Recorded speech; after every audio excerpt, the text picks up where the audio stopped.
When life looks okay but feels off, this is where we talk about it all. Hi, friends, and welcome to This Shit Can't Be It, where we have real conversations, unfiltered conversations, rising about through all the hard things, reclaiming your personal power.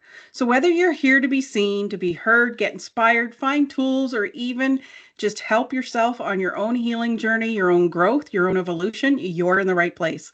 I'm your host, Anne, and today we are falling in love with failure, the lesson that built lasting growth. Today's guest is Luke, and for much of his journey, he felt like failure was something to fear, a mark on not being good enough. And Luke overcame all of this and realized that fear is not the end or the enemy, but the foundation. So, by learning to fall in love with fear, he uncovered lessons that reshaped his life, his mindset, and his growth. And today we're diving into it all because this is where he found the fuel for resilience, confidence, and success. Hello, Luke. Welcome. Thank you for joining me today. And thank you so much for that introduction. That was amazing, by the way. And I'll just start straight away to your audience and say, I still sometimes resist failure.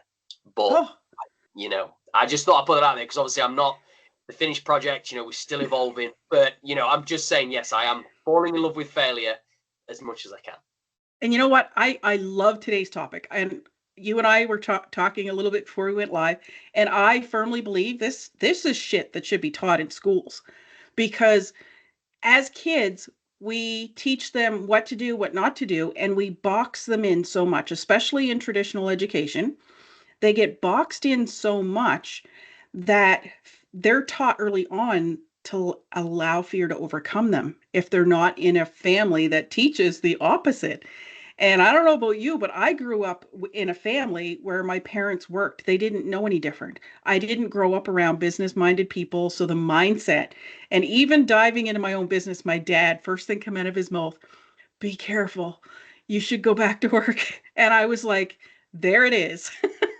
So this is a topic that's near and dear to my heart because you're right. This is something that we are always working on and battling to make sure it doesn't hinder us, stagnate us, and freeze us in our tracks. And I don't know about you, but for me, it did for years. And people, because of my personality, didn't see that, but it still controlled me for multiple years. And like you say, it's a battle we fight every single day. So let's dive in. What did life look like for you prior to you realizing that fear was the actual nemesis? I think for me, obviously, just to give context to the audience, like my background was sports, right? I played football. I don't know if you say soccer where you guys are at in Canada, but that was what I knew, and it's all I knew since the age of 5 years old. And I think, that in itself was where I had to learn and grow up fast. My parents, you just briefly spoken about, they weren't necessarily, entrepreneurial or had businesses. My dad's had a business, and he was always very much like, Luke, go and play with no fear sort of thing. That's what he drilled into me. However, I was somebody, if I talk about my personality briefly, I'm quite sensitive. So I can take everything literally. I'm quite an emotional guy. I wear my heart on my sleeve. I'm a lover. Yeah, hands raised there. I'm a lover. I'm a giver. I'm not a taker, and I'm not, a troll in any way, shape, or form. I love to see people sort of thrive. I've always been a born leader, captain. But do you know what? I still had that insecurity in not being good enough, regardless of like what people said about me. If they was like, Luke, because they'd say, you're this born leader, you're a captain, you're going to be a professional soccer player, like, remember me when you're famous. And yeah, it's like, that was the pressure that got me questioning my worth. Yeah. Yeah. And it's unfortunate because, like you say, society, especially if you're in sports, really puts high expectations on you and can really condition you to certain belief systems without even saying it. We take it on, especially as young kids, because we learn more by watching than we do by listening. And I believe that to be true for most adults as well. But That's where True. it gets embedded, is during our childhood.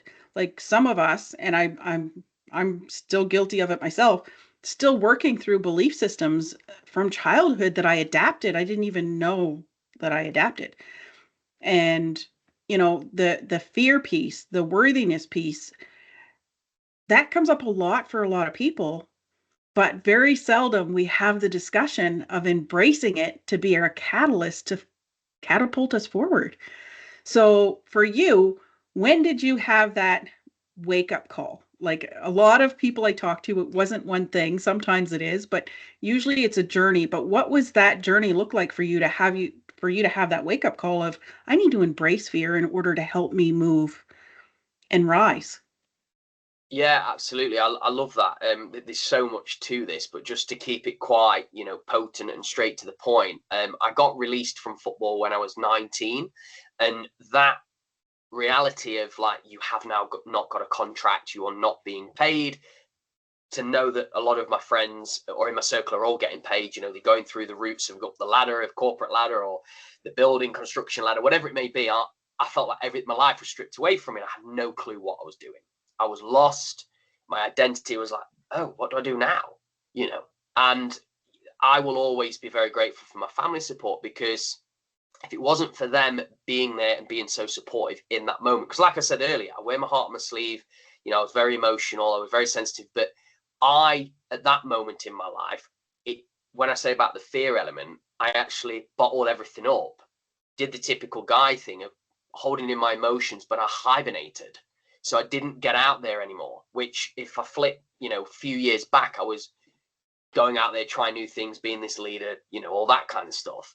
So I think for me, the moment was when I had to make a crucial decision.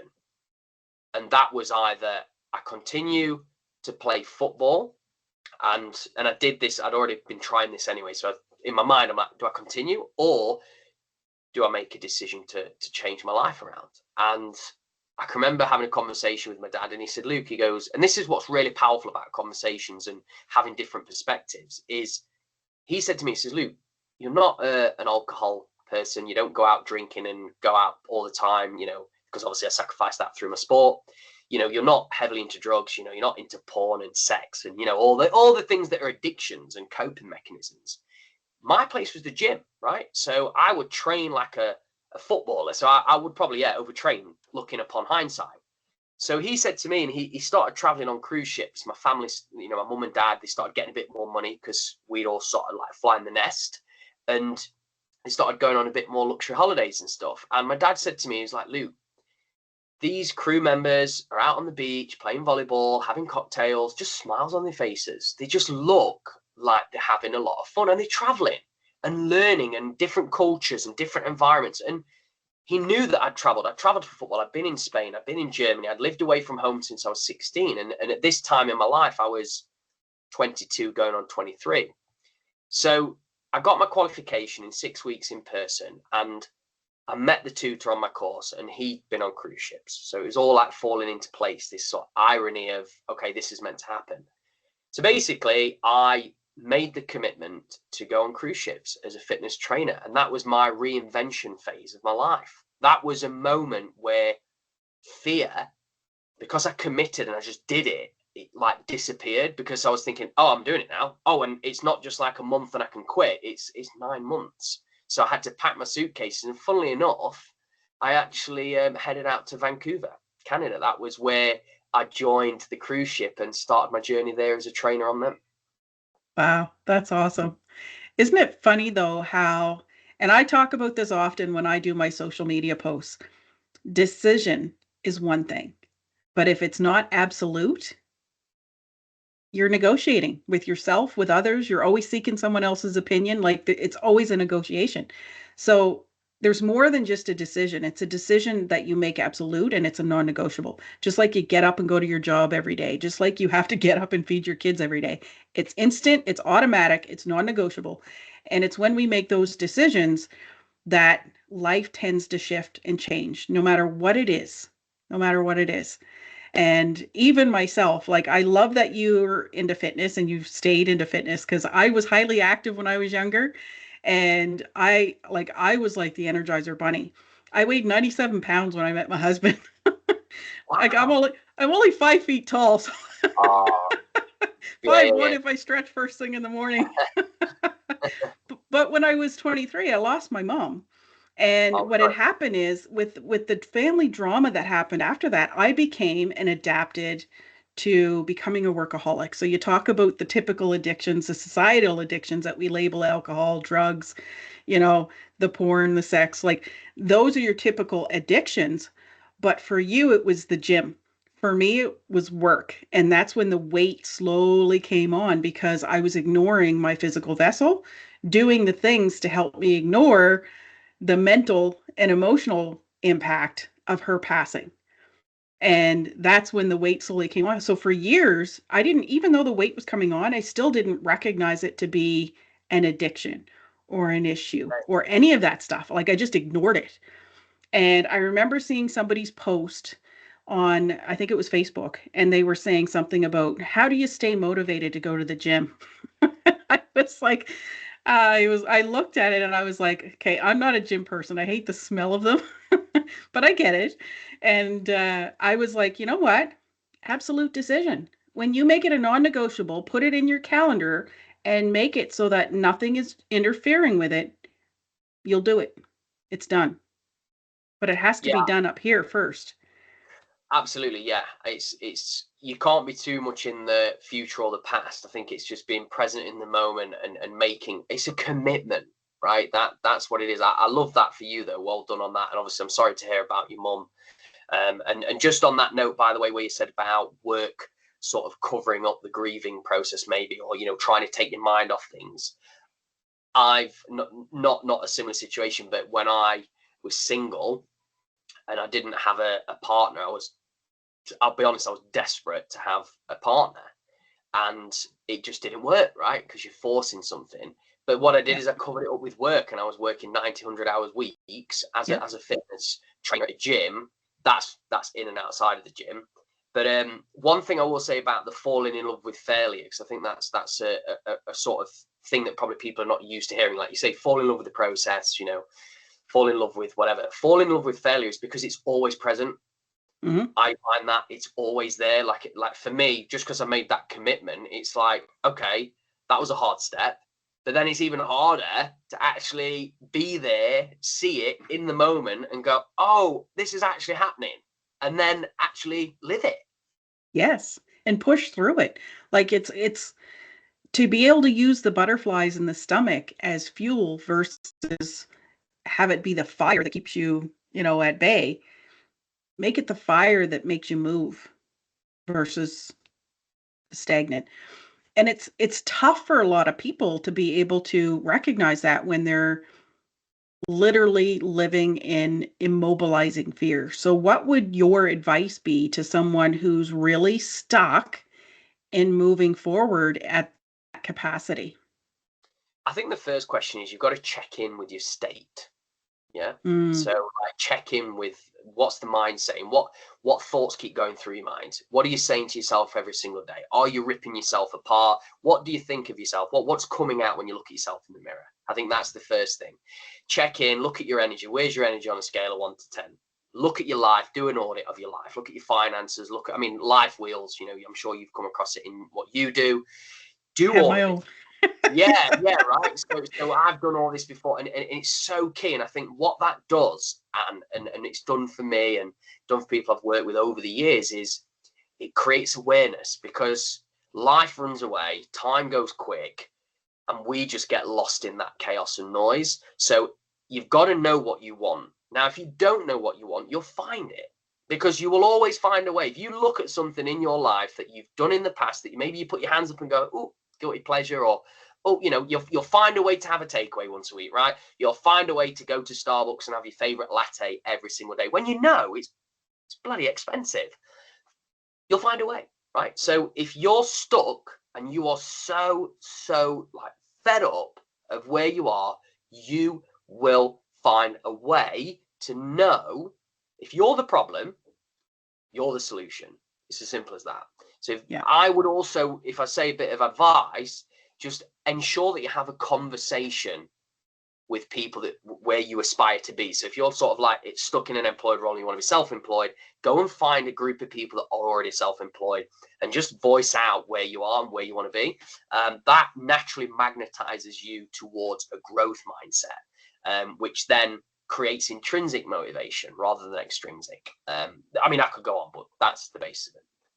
Yeah. No, I absolutely love what you just said, because that's something that is not brought up very often and not discussed very often. And that's, don't have the conversation with people that are where you are, or not aspiring to be where you are. Go find the people that are aspiring or are already there, because that's the key for growth. Because if Yeah, you just stick with your status quo people, they're going to want to keep you stuck, because that's how they know you.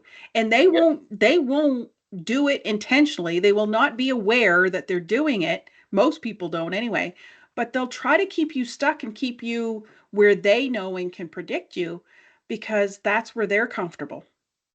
They don't do it out of malice. They do it out of habit, out of yeah. comfort, out of knowing.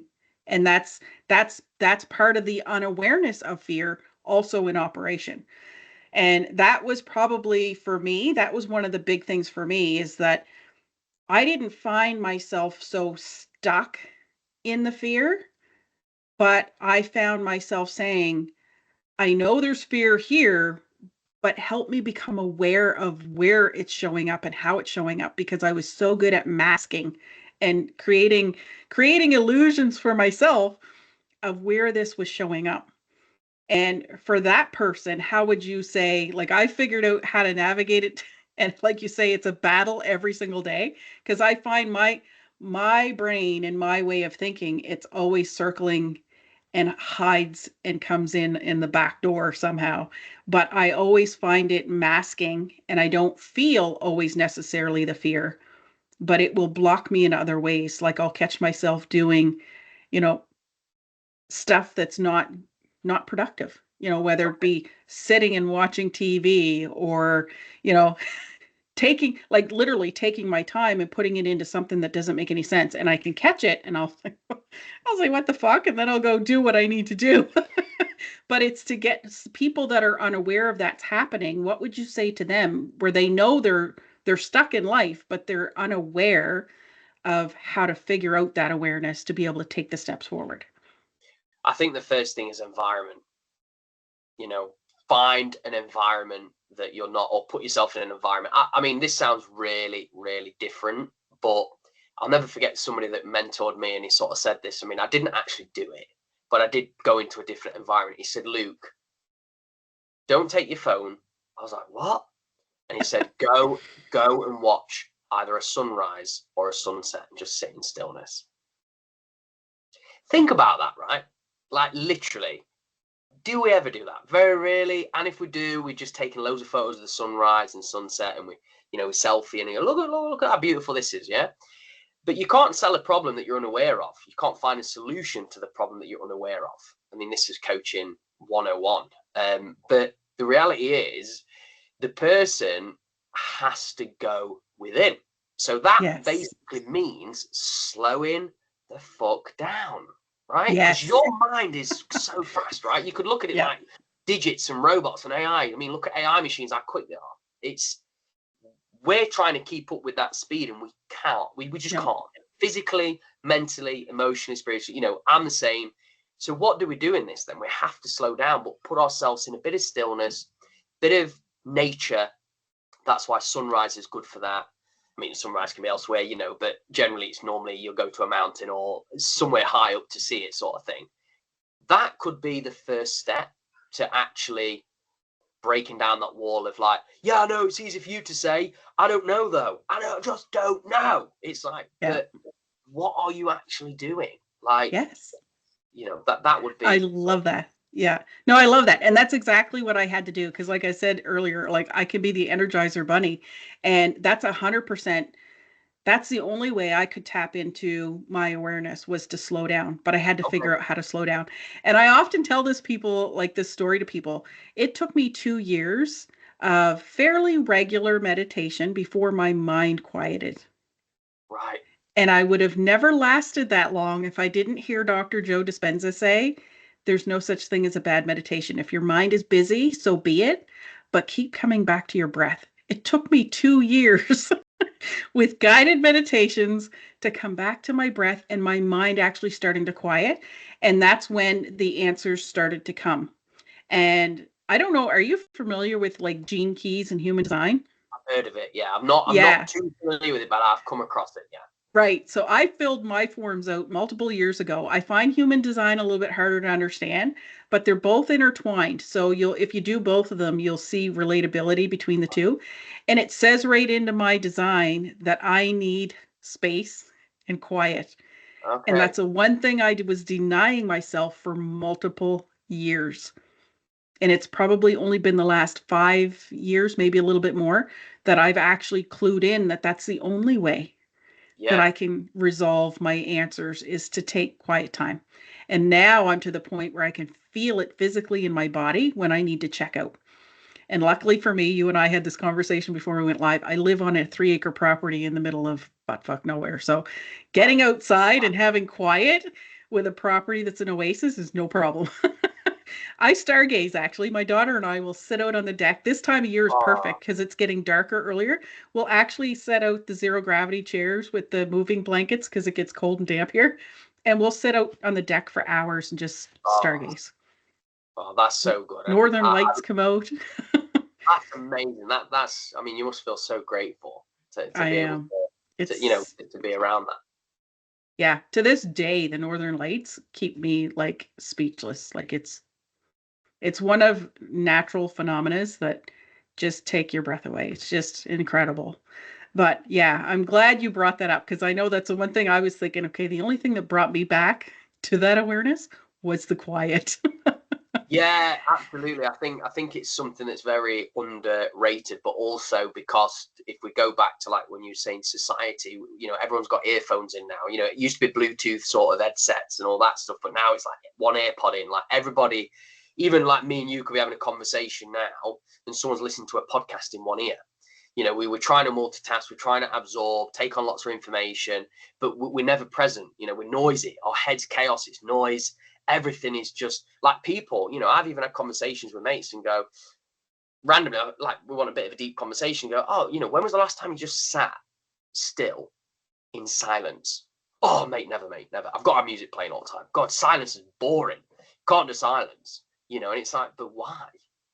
You know, it's like you think to yourself, well, I'm not where I want to be, or my life's this. You're not even giving yourself that time because that noise is just that giving you that internal chatter. It's maybe distracting you from something that you was originally thinking about and it's just gone elsewhere.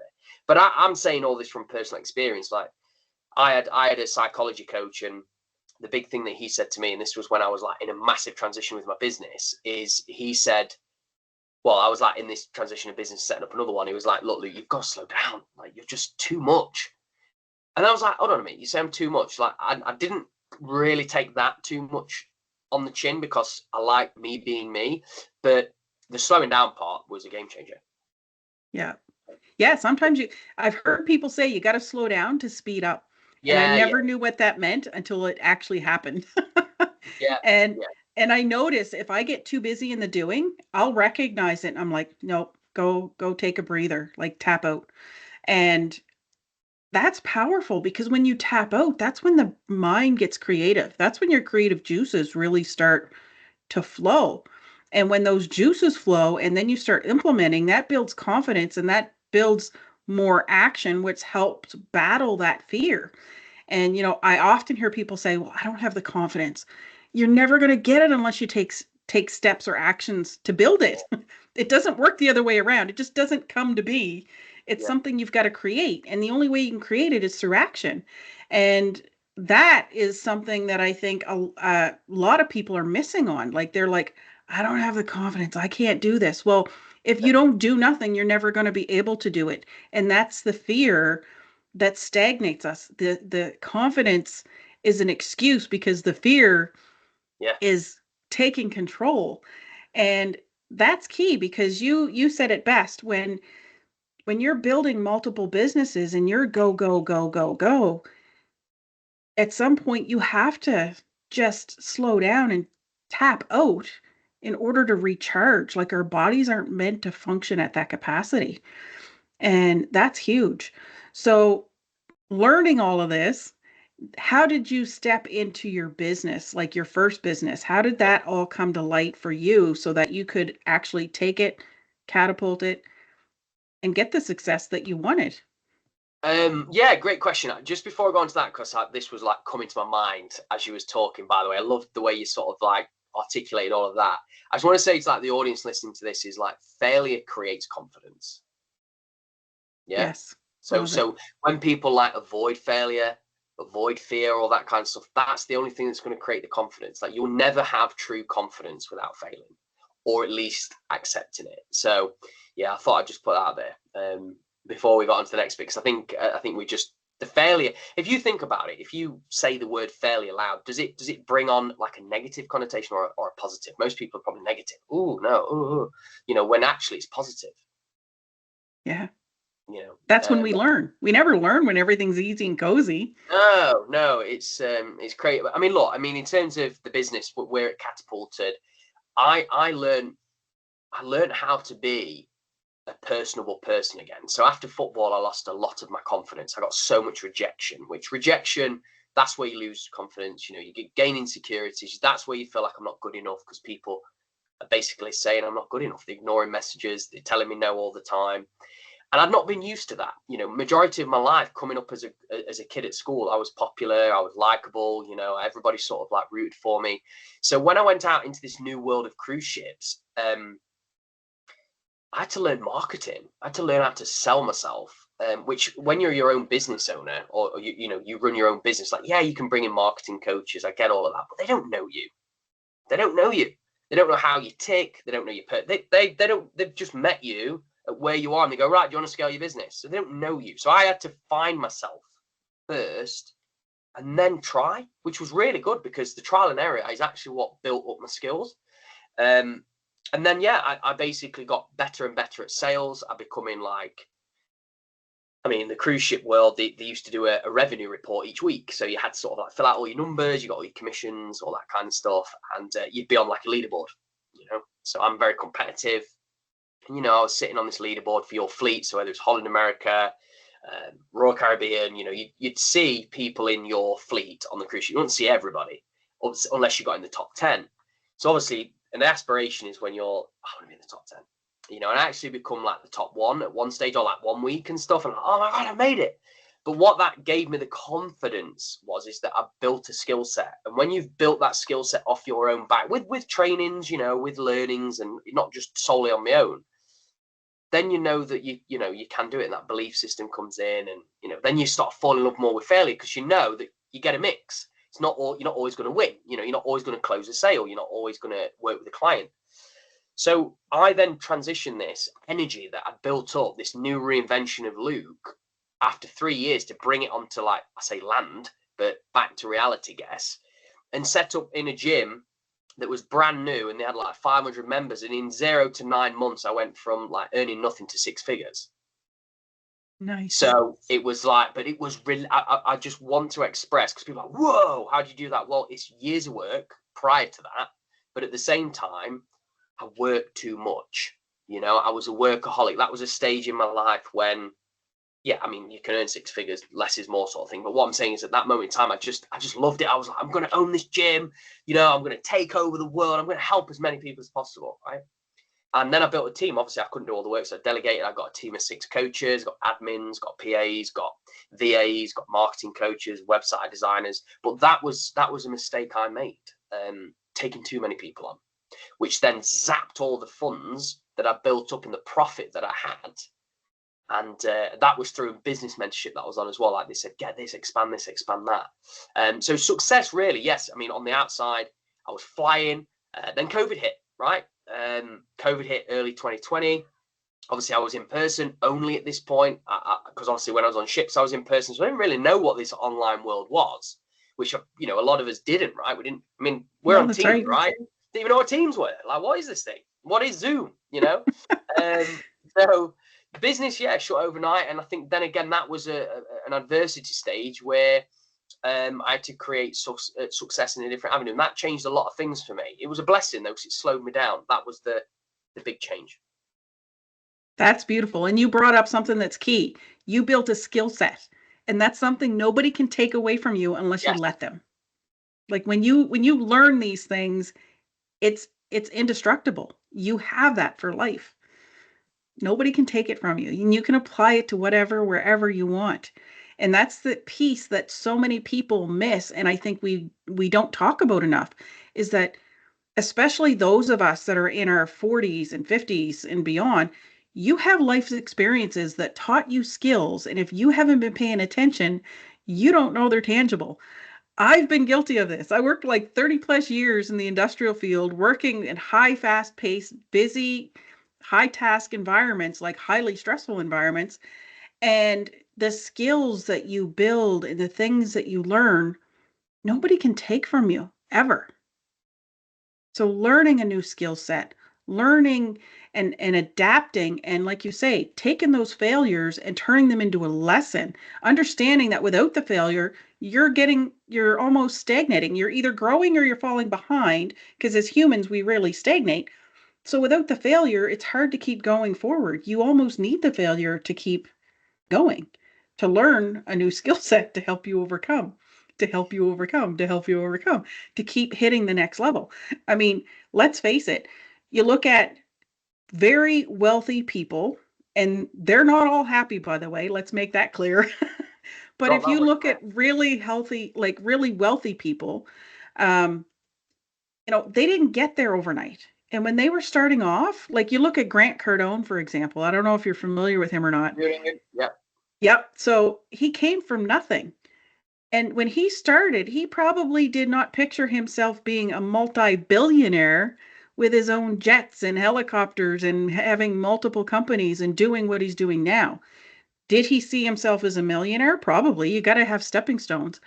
But I guarantee you, he did not live like he was a billionaire when he started. He had to work his way there. And it's by reaching those milestones that you reach for the next tier and the next tier and the next tier. And it's learning those lessons and having those failures to help you keep going forward. And I've dove into some Tony Robbins training lately, and how he worded it in business. Your problems when you're new and you're starting off and it's just you.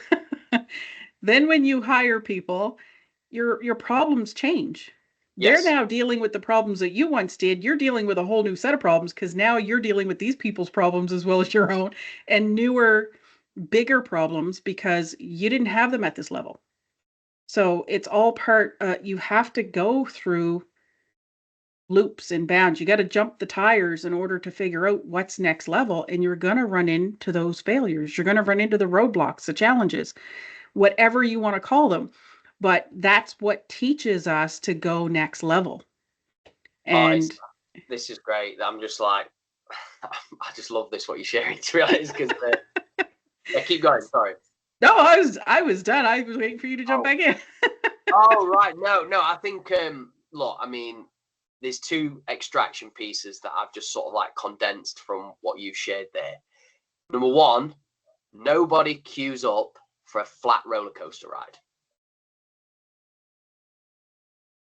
And Nobody. life itself is never a roller coaster ride. You're going to have challenges. I did Yeah, not plan on my mother dying at the age of 23, and she was absolutely. 57. Wow. Yeah, there you go. So that's things. So there's twists, there's turns, there's ups, there's downs, right? But what I'm saying is people will want to be in the linear life. They want to know and expect and feel comfortable, but that's not real life. You've got to have the non-linear. But again, the way we're conditioned through school systems and society, it's like get a job, go up the ladder, blah, blah, blah. 10 years, you get up to 50, whatever it is, thousands, dollars, whatever, right? But the other thing as well is if there's no risk, there's no story.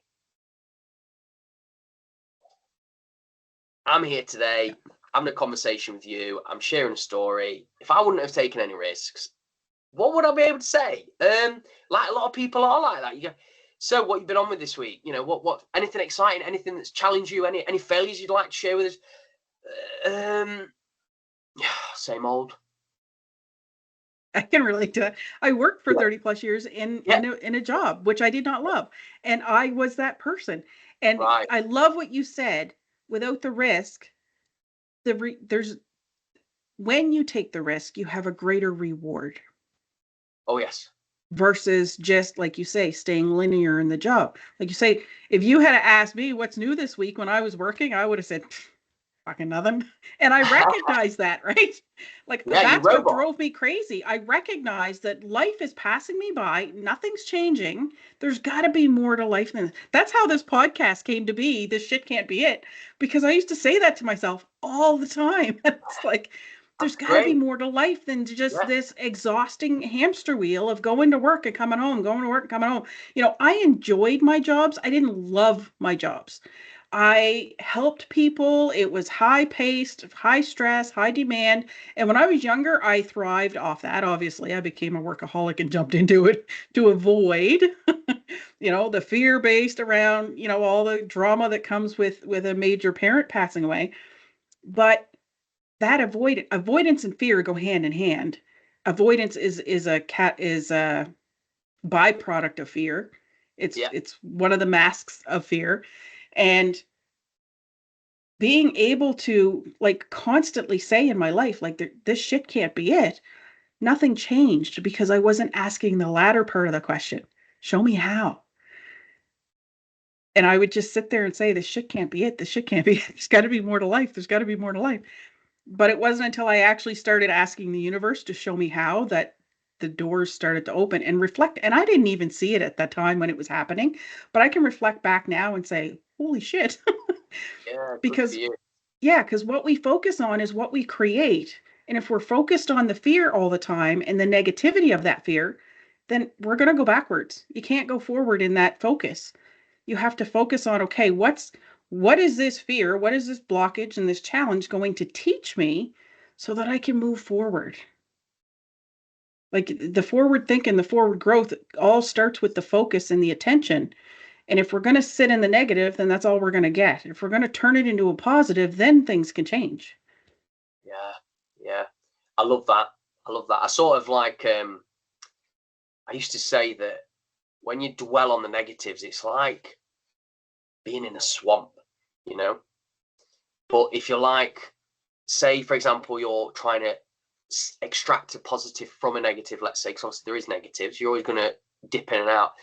It's like a river, there's twists, there's turns, you hit a rock, you're trying to go over. I always used to say, like, your blood in your body is the river of life, I love you that. know? So it's energy, oxygen, blood, ions, all those things. It keeps, blood, which is movement, movement's medicine. That's why going back to like more fitness stuff now. It's if you don't move, like your brain, you move your body. If you just sit still all day, like say I'm sat here and we're just shooting all day, you're gonna be groggy, right? You'll get off and be like, ugh. So what are you gonna think? I'm tired. Oh, I'm bored. I don't do that again. Oh god. So yeah. So straight Been away, there. you're sort of imagine Yeah. digestion. Imagine the way that you look at yourself. Imagine your skin because there's no blood flow, no, your circulation, your energy levels, right? Yeah. So you're not gonna want to take risks. You're not gonna want to fall in love with failure. You just sit there and be like, do you know what? I just want to sit watching memes and I just want to couch potato the fuck out because I need some numbing stuff for my brain because that has Right. drained me today. That's literally what people do. And I was in that cycle for years. Like you just described me to a T when I was working. 100%. And you're 100% right. Like the body is meant to move. And one thing I noticed, and this stood out for me big time, when I heard Dr. Joe say that we're living in high stress, which is the fight, flight, and freeze, and I was always in high stress, he said, that's dis-ease. You put it together, you get disease. So he said, if you're constantly living in stress, your body's constantly chemically producing high levels of cortisol, endurance, like all these things. You could probably name off more of them than I can. And that's not healthy. And I was thinking, oh my God, I'm sitting all day at a desk, at a Yeah, computer, not yeah, moving, high yeah. stress. Like I even let my bladder stretch so much not to go to the bathroom because I had a deadline, like the Oh unhealthy yeah, things, right?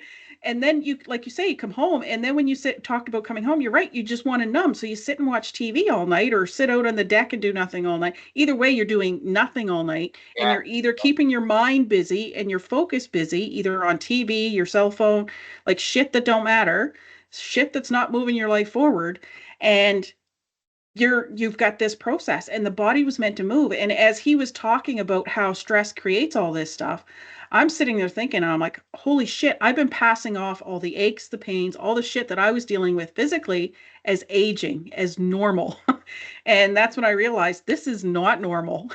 I was like, shit's got to change. And that was my wake up call. It was like, holy God, like I've done this for 30 plus years of sitting at a desk, working in the high stress, constantly in the high fight, flight, or freeze. And I'm a fighter, so you can imagine what they look like. Yeah. And it was a massive slap in my face, saying, you know what, if I want to live beyond where my mother lived, which was 57, shit's got to change, because I was in what I call a slow burn to death. Oh, right. Okay. Well, I commend you, by the way, Anne. I mean, obviously, this is the first time we've met. I think your energy is great. This is just such a, free flowing conversation. And I think, yeah, like you've took that courageous step. You've obviously absorbed a lot of personal development work. You've been in these circles. I mean, Tony Robbins, Grant Cardone, Joe Dispenza. I mean, I've read his book. I've been to a UPW in person, in Birmingham. So yeah, listen. I'm a number one fan of that. So yeah, I'm still learning, but I think just everything you've sort of touched on there, and yeah, I think what I just think what people really, really need to sort of understand, and I'm just advocating for this, is look, we are human, right? We're not a bot, even though maybe some people think that we are. We're not a cat. Some people think we're cats.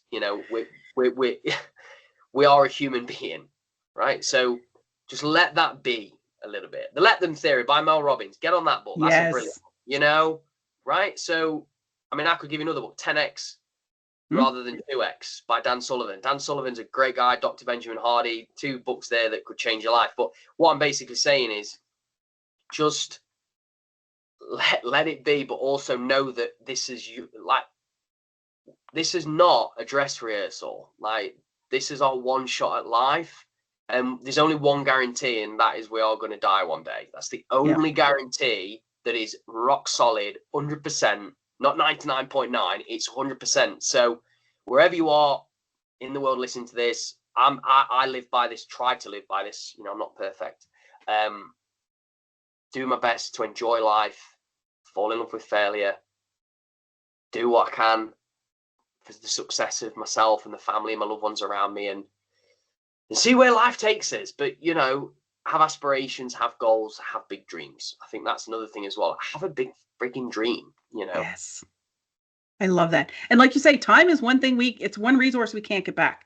So if you don't live to your fullest and your best right now, you don't know when your time's up. Yeah. We don't know what's going to happen in the next 5 minutes, let alone in the next 5 seconds. So, we can predict the next 5 seconds for the most part, but who knows? You could hop in a vehicle and drive off into the sunset, and shit can happen. You have no control over any of it. So, okay, this podcast is done. Go live your life. What are you waiting for? I know, literally. But you know what? You struck a chord with me. The time element.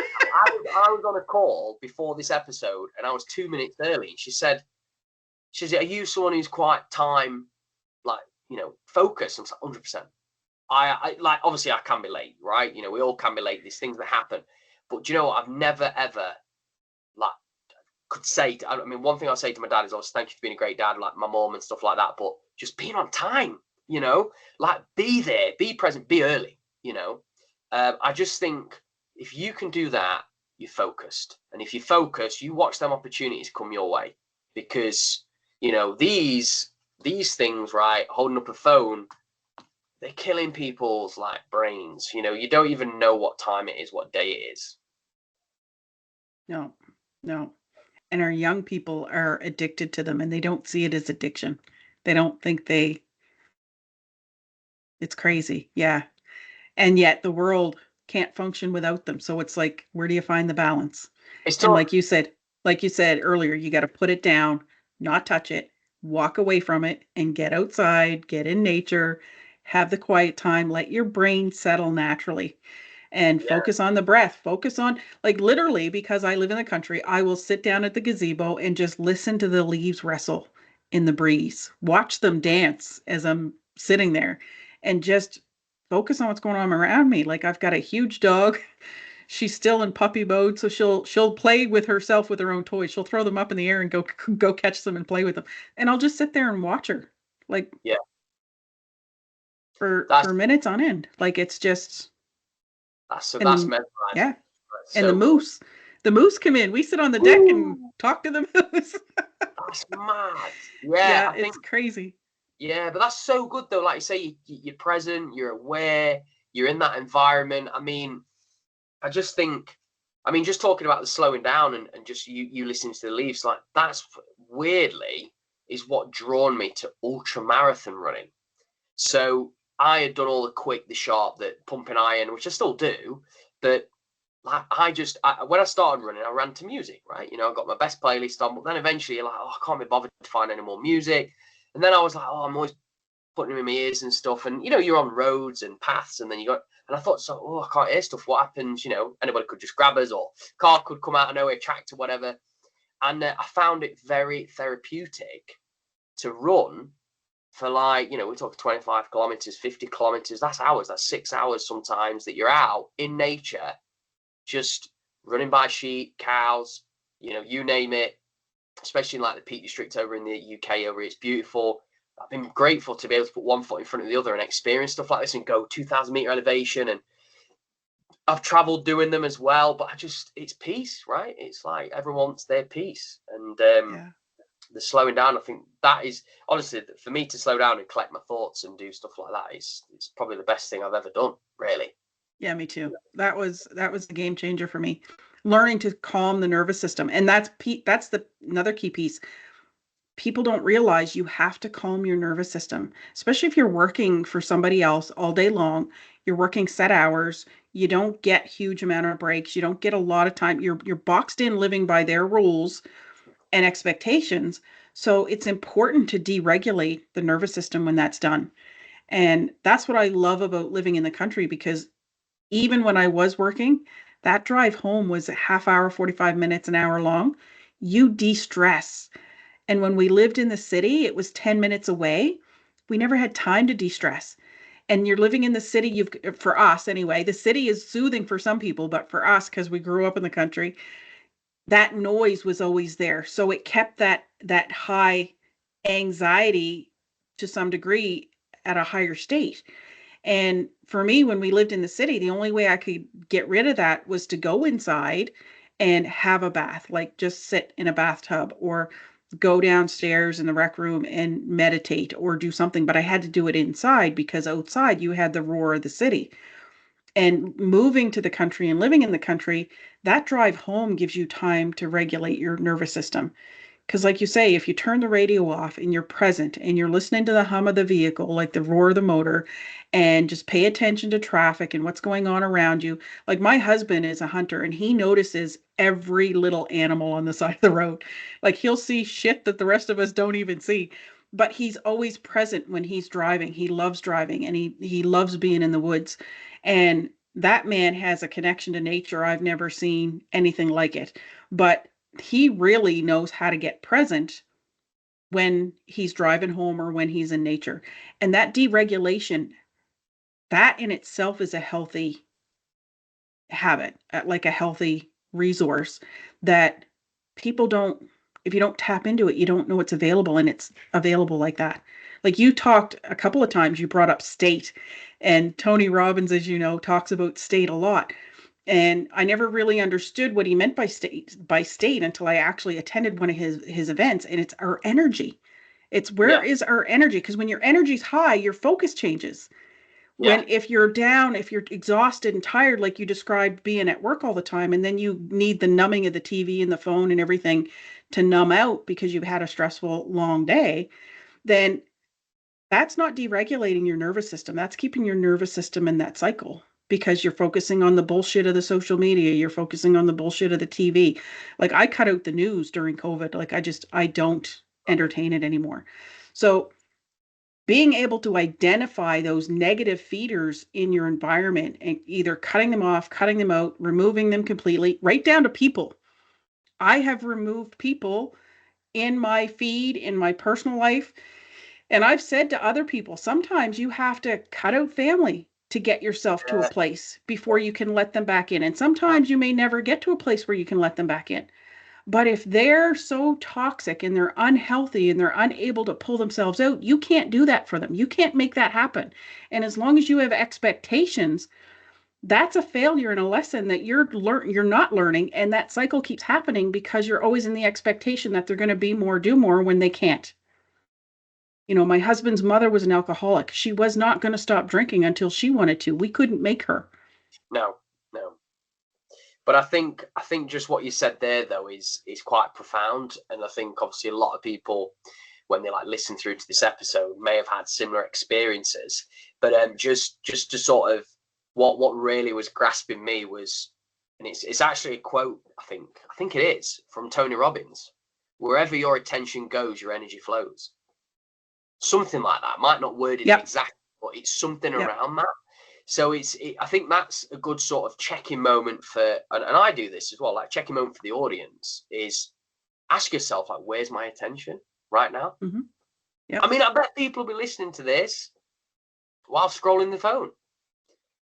People will probably be listening to this whilst watching TV. Well, obviously, I mean, that's okay. I'm not saying that, you just got to not, but it's like, that's what I'm saying. Like, where is your energy right now? Where is your attention? I think again, that where is the checking part? Yep. And that's one thing I do on a regular basis now too. So I'm glad you brought that up, is that I pay attention am I feeling low? Like, is my vibration, my energy low? Because if it is, I instantly can change it because of the state. Put on your favorite dance music and get the body moving. Even if you just do jumping jacks in the middle of the floor, in the middle of nowhere, that's going to change your energy and change your state. And if your mood, like if you're struggling with mental health and that doesn't help your mood, then you have to do more to get yourself to a better mental state. Because those of us that are regulated with our nervous system, that can change you like that. But if you're dealing with deep-seated depression and you're struggling and you've got, like my daughter deals with ADD, high social anxiety, select mutism, and autism. So she's living in fear all the time. And even though I am who I am, she doesn't want to learn from me. So Yeah. so she's constantly got that lower vibration. So she needs extra help, extra support. But recognizing that in yourself is huge. So go get that extra help, that extra support. Hypnosis worked for her for a while. Right. People that are studied in NLP, like there's so many resources out there outside of the regular medical system that are powerful. Go seek it out and get yourself to a higher state. Because once you start learning this stuff, you can't unlearn it. And now you have tools in your toolbox to be able to regulate yourself. Yeah, absolutely. I think it's knowing what works for you, maybe trying things, maybe things work, things don't work, just finding your way, right? We could be sat here, I mean, I say this all the time, I mean, I'm not everyone's cup of tea, not everyone will resonate, not everyone will relate, right? But that's you being you, and that's just it. So no, listen, I absolutely agree with what you shared there, and I think it's important for people to know that. Yeah. Yeah, no, I love that. And it's funny you say that because I say that all the time. I'm not everyone's cup of tea. Like I've got a very Yeah. strong, dominant, hyper personality. I'm not for everyone. Yeah, That's I mean, awesome. it took me a while to say that though, because Yeah. I was a people pleaser, still am in some respects. But what I mean is, I like I was talking very early on about like not being good enough, not worthy enough. That was because I felt like people didn't like me, so I wanted people to like me. I wanted everybody to like me. But more you do that, the more you're not being your true self, the more you sort of lose your identity as a result of it. So yeah, it took me a while to get to that point, but as soon as I did, it was like, yes, this is me. Yes, you get that right. That's awesome. Well, I want to thank you so much for being here today. And like I say, my viewers, I want you to understand that Luke said it best. Time is not on our side. You only got one life to live. This is not a dress rehearsal. So whatever is blocking you is stuck in your way, say fuck it to it all and move forward. Literally, go live your life. Like, live it with excitement, live it with power, live it with your natural juices of energy. So if anybody wants to connect with Luke, I'm going to have his contact information at the bottom of this video. So make sure you go check it out and don't hesitate to reach out to him or myself. So you get to choose. It's your life, your time. You can't control anyone else. So focus on you, your own energy, your own state. Touch base with Luke, touch base with myself. And thank you so much for joining me today, Luke. It's been a slice. I love this. Absolute pleasure, Anne, and I can't wait for this to be released. Awesome. Thank you. Take care, everyone. And remember, breathe deep.